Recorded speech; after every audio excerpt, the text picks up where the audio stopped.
Salam sejahtera buat kita semua. Semoga tetap dalam keadaan sehat dan dilindungi oleh Tuhan Yang Maha Kuasa. Baik, di video kali ini kita bertemu kembali untuk memperdalam materi-materi yang berkaitan dengan mata-mata kuliah dalam prodi PPKN.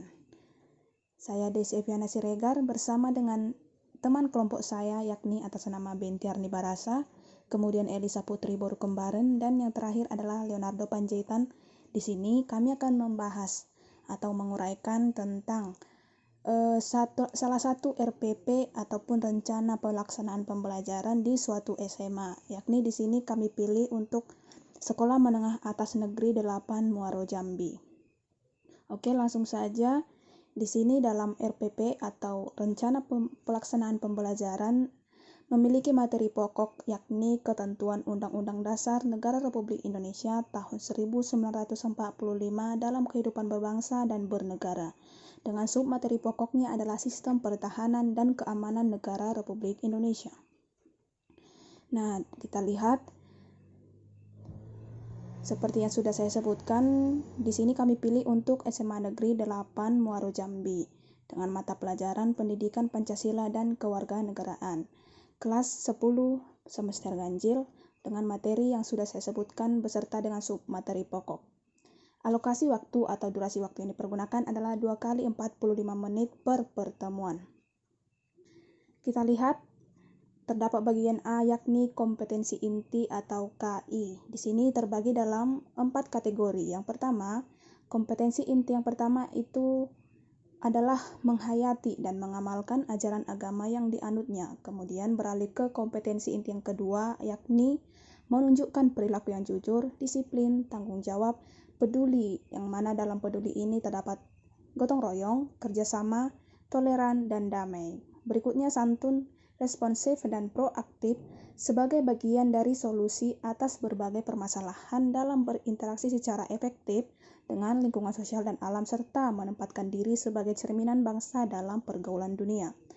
Kompetensi inti yang ketiga adalah memahami, menerapkan, dan menganalisis dan mengevaluasi pengetahuan faktual, konseptual, prosedural, dan metakognitif berdasar pada rasa ingin tahu tentang ilmu pengetahuan, teknologi, seni budaya, dan humaniora atau kemanusiaan dengan wawasan kemanusiaan, kebangsaan, kenegaraan, dan peradaban terkait penyebab fenomena dan kejadian, serta untuk menerapkan pengetahuan prosedural pada bidang kajian yang spesifik sesuai dengan bakat dan minatnya untuk memecahkan masalah.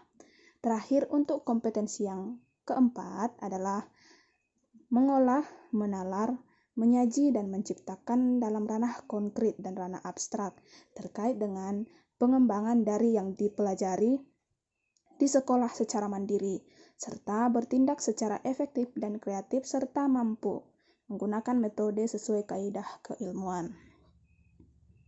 Oke, kita masuk untuk bagian B, yakni kompetensi dasar atau disingkat KD dan indikator pencapaian kompetensi atau disingkat IPK. Di sini dapat kita lihat terbagi dalam 2 kolom ya tabelnya. Yang pertama kompetensi dasar atau KD dan kemudian adalah indikator pencapaian kompetensi atau IPK. Kompetensi dasar atau KD yang pertama di sini adalah menerima ketentuan Undang-Undang Dasar Negara Republik Indonesia tahun 1945 yang mengatur terkait tentang wilayah negara, warga negara dan penduduk, agama dan kepercayaan, pertahanan dan keamanan sebagai wujud rasa syukur kepada Tuhan Yang Maha Esa. Nah, dari kompetensi dasar ini, indikator pencapaian kompetensi terbagi menjadi 2, yakni adalah membangun nilai yang menghargai secara adil ketentuan Undang-Undang Dasar Negara Republik Indonesia tahun 1945 yang mengatur tentang wilayah negara, warga negara, dan penduduk, agama dan kepercayaan, pertahanan dan keamanan. Kemudian untuk yang nomor 2 adalah membangun nilai-nilai kerjasama yang secara adil, ketentuan Undang-Undang Dasar Negara Republik Indonesia tahun 1945 yang mengatur tentang wilayah negara, warga negara dan penduduk, agama dan kepercayaan, pertahanan dan keamanan. Oke, untuk kompetensi dasar yang kedua adalah bersikap peduli terhadap penerapan ketentuan Undang-Undang Dasar Negara Republik Indonesia tahun 1945 yang mengatur terkait tentang wilayah negara, warga negara dan penduduk, agama dan kepercayaan, pertahanan dan keamanan. Kompetensi dasar yang kedua ini terbagi menjadi dua jenis, yakni satu, menunjukkan sikap kerjasama dalam pertahanan dan keamanan negara Republik Indonesia.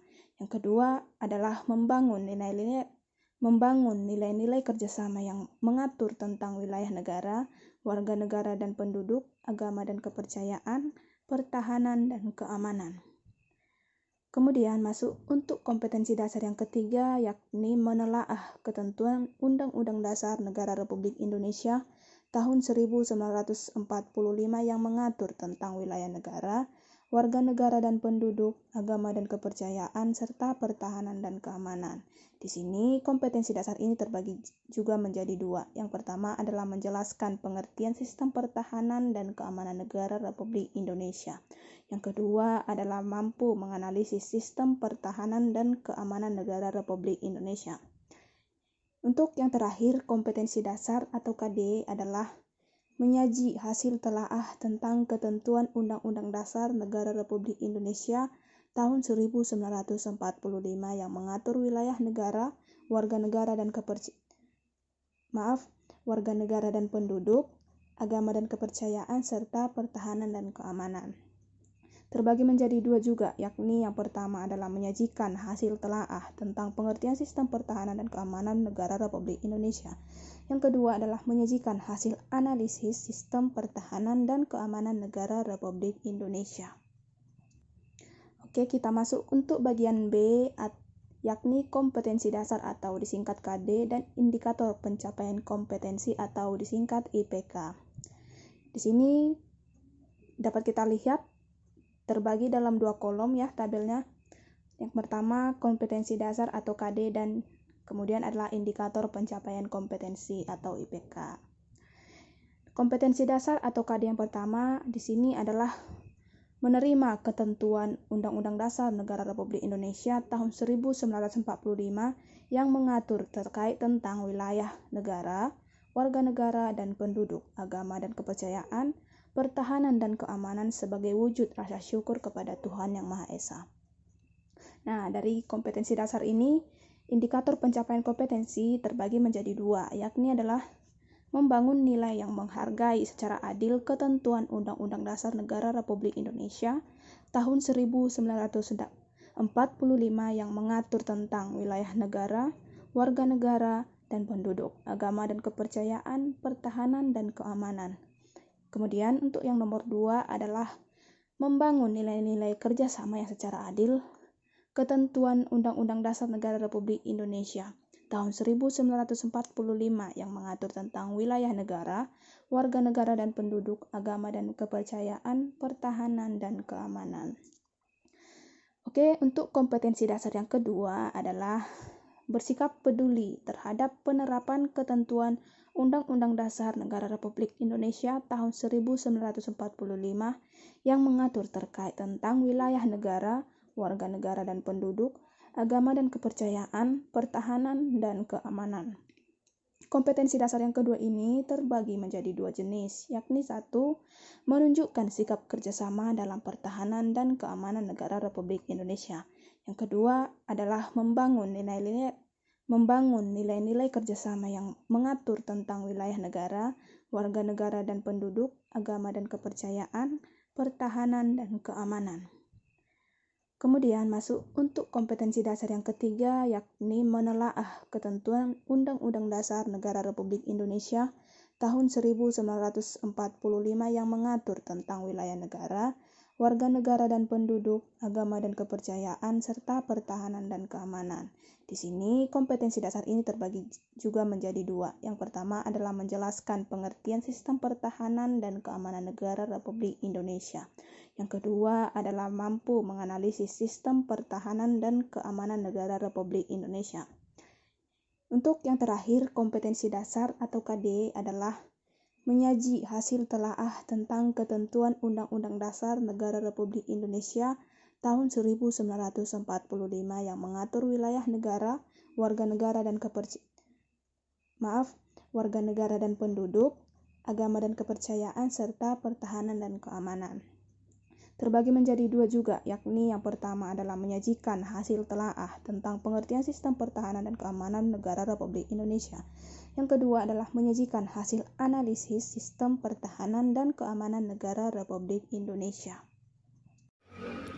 Baiklah, selanjutnya saya akan memaparkan rencana pelaksanaan pembelajaran yang kami pilih dari salah satu sekolah, yaitu SMA Negeri 8 Muara Jambi tahun 2001, yaitu tentang tujuan pembelajaran. Di mana tujuan pembelajaran di SMA Negeri 8 Muara Jambi tahun 2021 ada 4 poin. Yang pertama, melalui tayangan video, penjelasan guru dan diskusi, peserta didik dapat menunjukkan sikap dan kerjasama dalam pertahanan dan keamanan negara Republik Indonesia dengan baik.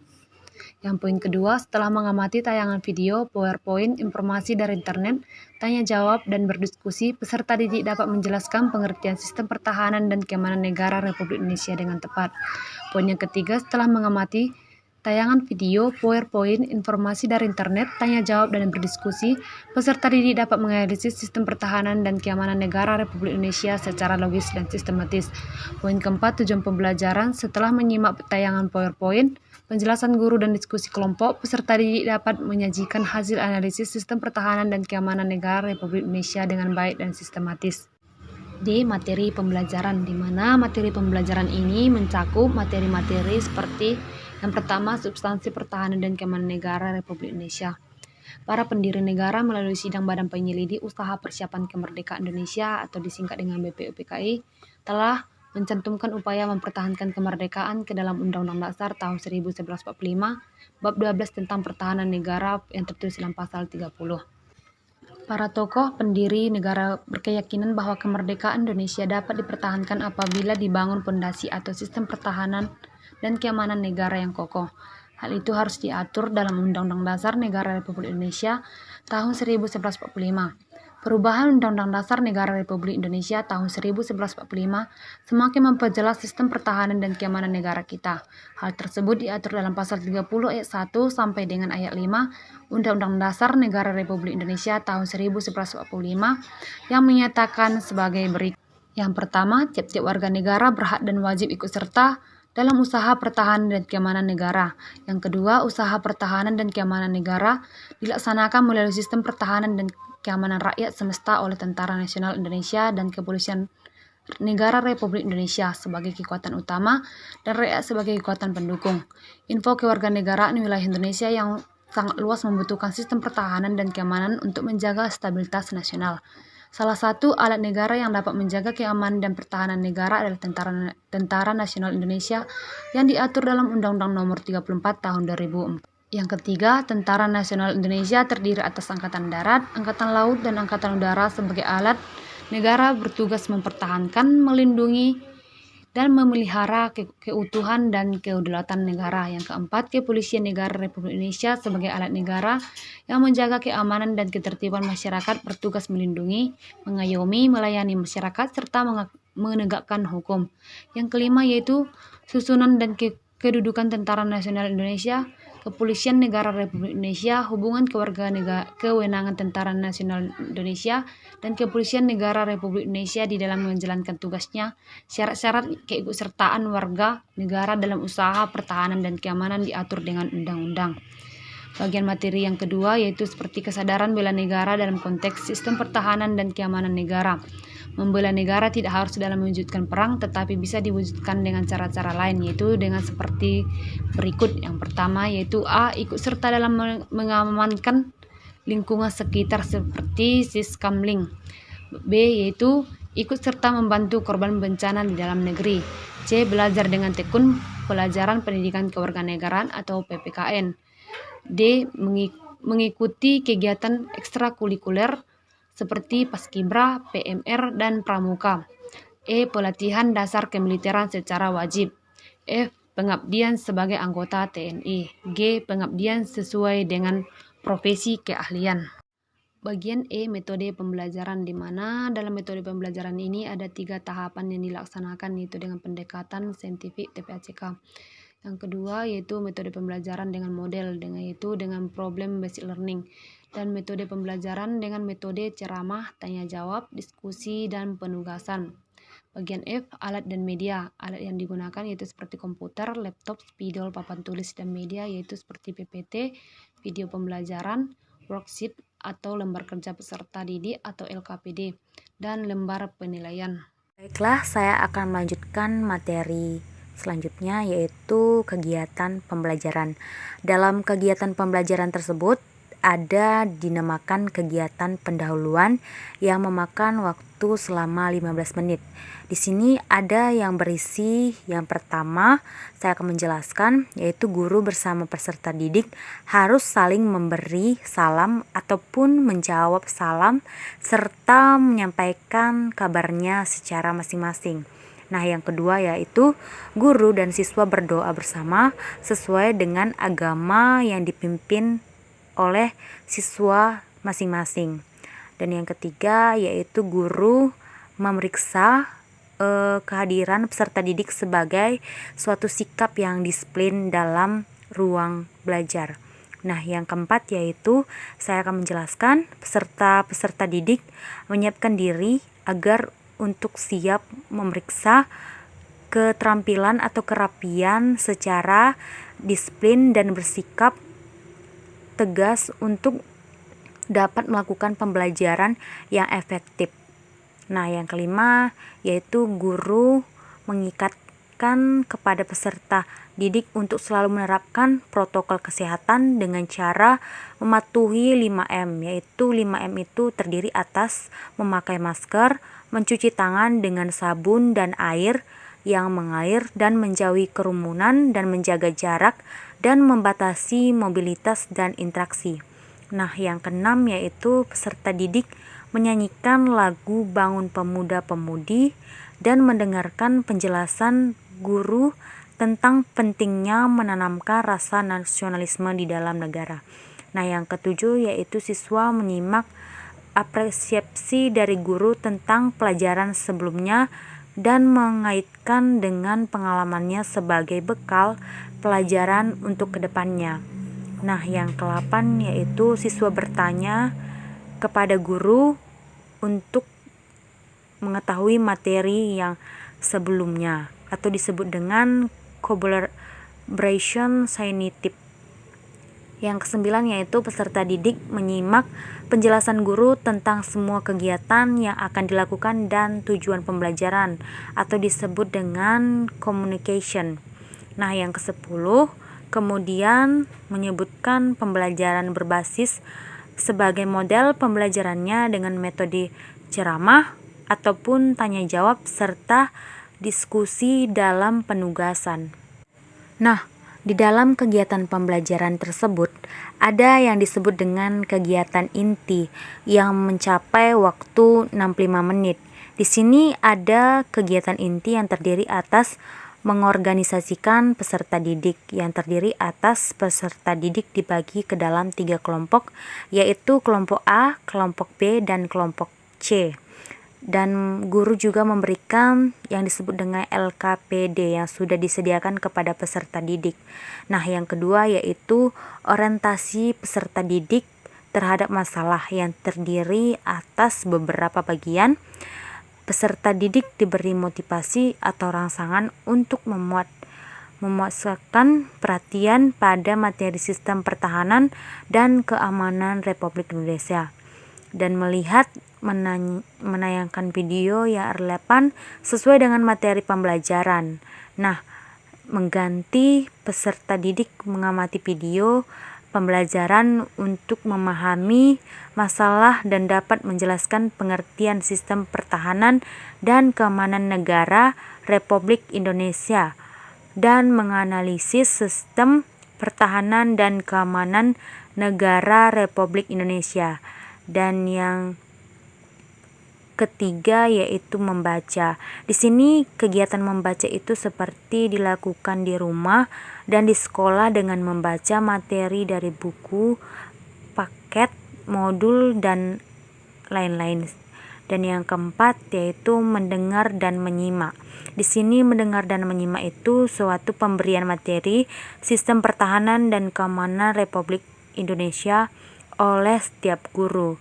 Di sini juga terdiri yang dinamakan membimbing penyelidikan individu dan kelompok. Di sini guru memantau dan membimbing peserta didik untuk mengumpulkan informasi yang sebanyak-banyaknya dalam dunia internet. Nah, yang selanjutnya yaitu mengembangkan dan mengkaji hasil karya. Di sini ada beberapa poin, yaitu yang pertama, guru memantau, diskusi, dan membimbing pembuatan laporan sehingga hasil uraian setiap kelompok siap untuk dipresentasikan. Nah, yang kedua, peserta didik menyelesaikan LKPD dengan tepat waktu dan penuh tanggung jawab. Dan yang poin ketiga, setiap kelompok mempresentasikan hasil diskusi tentang analisis sistem pertahanan dan keamanan negara Republik Indonesia, dan kelompok lainnya juga ikut menanggapinya. Dan yang terakhir, poin terakhir, yaitu dalam kegiatan inti menganalisis dan mengevaluasi proses pemecahan masalah. Di sini ada terdiri atas 2 poin. Guru membimbing presentasi dan mendorong kelompok memberikan penghargaan serta masukan kepada kelompok lain. Nah, yang poin kedua yaitu guru bersama peserta didik menyimpulkan hasil presentasi tentang pengertian sistem pertahanan dan keamanan negara Republik Indonesia dan analisis sistem pertahanan dan keamanan negara Republik Indonesia. Nah, selanjutnya di dalam kegiatan pembelajaran ada juga yang disebut dengan kegiatan penutup yang mencapai waktu 10 menit dengan beberapa poin yang ditujukan di sini. Yang pertama, meninjau kembali, mengevaluasi, dan pemberian penghargaan. Dan di sini juga pemberian penghargaan itu seperti guru memberikan apresiasi kepada kelompok belajar yang terbaik dan menyampaikan rencana pembelajaran pada pertemuan selanjutnya. Selanjutnya saya akan membahas yaitu yang H, sumber belajar, terdiri atas buku penunjang, yang terdiri atas daftar pustaka ataupun bentuk-bentuk kurikulum buku yang disertakan dengan nama-nama ahlinya. Yang kedua yaitu internet. Internet di sini dapat saya jelaskan di dalam sumber belajar terdapat banyak yang di dalamnya terdapat bagian-bagian atau info-info yang dapat kita ketahui tentang dunia pembelajaran. Nah, selanjutnya saya akan menjelaskan yaitu penilaian hasil belajar atau disebut dengan lampiran. Dalam tabel tersebut kami dapat menjelaskan penilaian hasil belajar itu terdiri dari aspek, yaitu dapat di sini kami jelaskan berupa poin, yaitu pengetahuan, yang kedua keterampilan, dan yang ketiga sikap. Jadi dalam tabel tersebut sudah dilampirkan sebagaimana yang terdiri atas nomor IPK, dan teknik penilaiannya itu, dan bentuk penilaian itu bagaimana kepada siswa. Dan yang terakhir yaitu program remedial dan pengayaan. Program remedial dan pengayaan itu juga sudah tercantum di dalam tabel 1 dan tabel 2, yaitu dapat saya jelaskan sedikit. Program remedial itu adalah suatu yang dilakukan apabila setelah diadakan penilaian pada kompetensi yang telah diajarkan pada siswa. Jadi nilai yang dicapai tidak memenuhi KBM atau disebut dengan ketuntasan belajar minimal atau KKM, maka telah ditentukan oleh guru tersebut. Jadi yang kedua yaitu program pengayaan, yaitu program yang diberikan atau ditawarkan kepada siswa yang mendapatkan nilai di atas 75 sebagai bentuk pendalaman terhadap materi yang diberikan. Jadi di sini sudah dijelaskan beberapa format remedial dan format pengayaan. Menggoreng ikan dicampur bakmi, digoreng terpisah jangan sekaligus. Cukup sekian video presentasi kami. Moga mendapat nilai yang bagus. Asik!